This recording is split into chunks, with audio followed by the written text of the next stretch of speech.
네, 유호정 기자 현장 보도 잘 봤고요.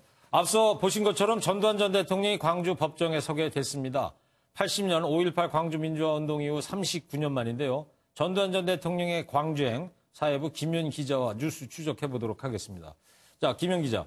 전두환 전 대통령이 이때까지 알츠하이머, 치매 이런 건강상의 이유로 재판을 거부해 오지 않았습니까?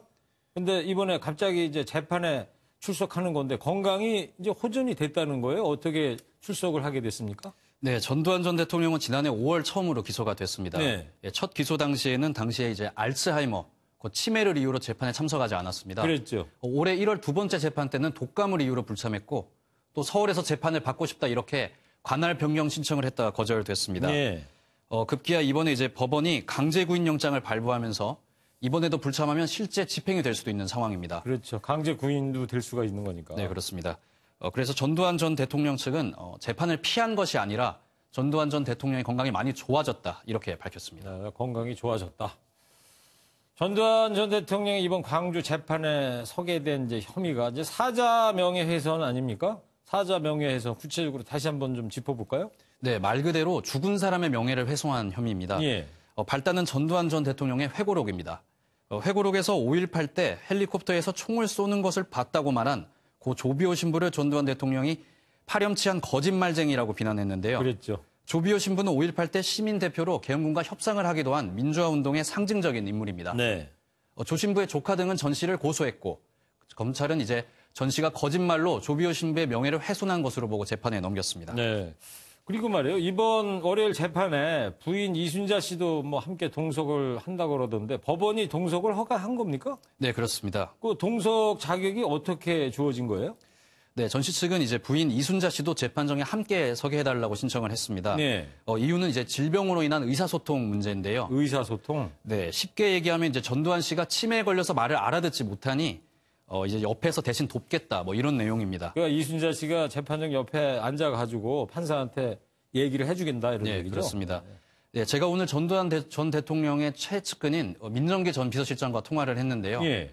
민정 비서실장은 현재 전두환 전 대통령이 지금 치매 때문에 의사소통이 어려운 상황이라고 전했습니다. 예. 질문을 곧잘 잃어버리고 그래서 이제 그때그때 설명을 해주지 않으면 이해가 어려운 상태라고 하는데요.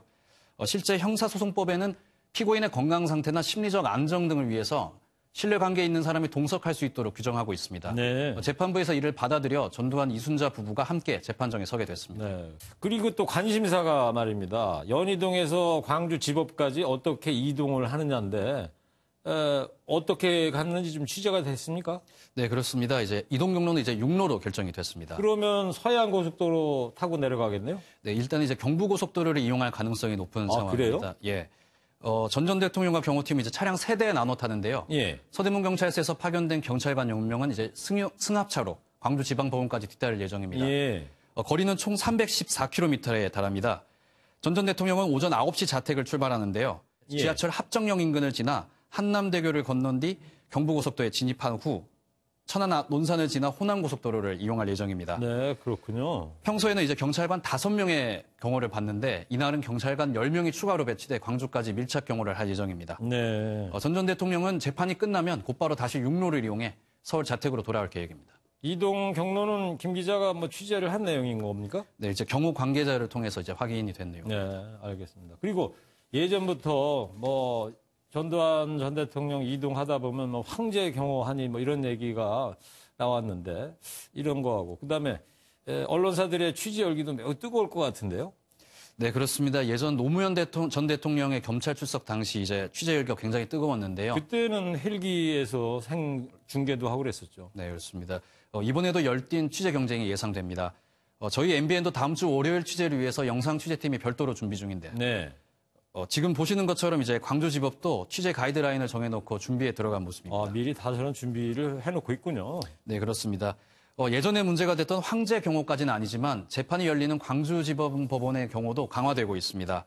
법원의 요청을 받은 경찰은 재판 당일 법원 안팎에 경찰 기동대 80명을 배치할 예정입니다. 네.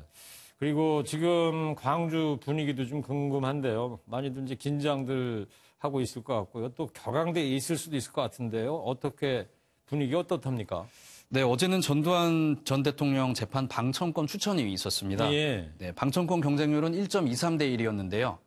박근혜 전 대통령 재판 첫 재판 당시 7.7대 1보다는 낮았지만 이명박 전 대통령 재판 당시 0.66대 1보다는 높았습니다. 네. 일단 5.18 단체 등 시민단체들은 성숙한 자세로 전 대통령의 재판 출석을 지켜보겠다는 입장입니다. 네.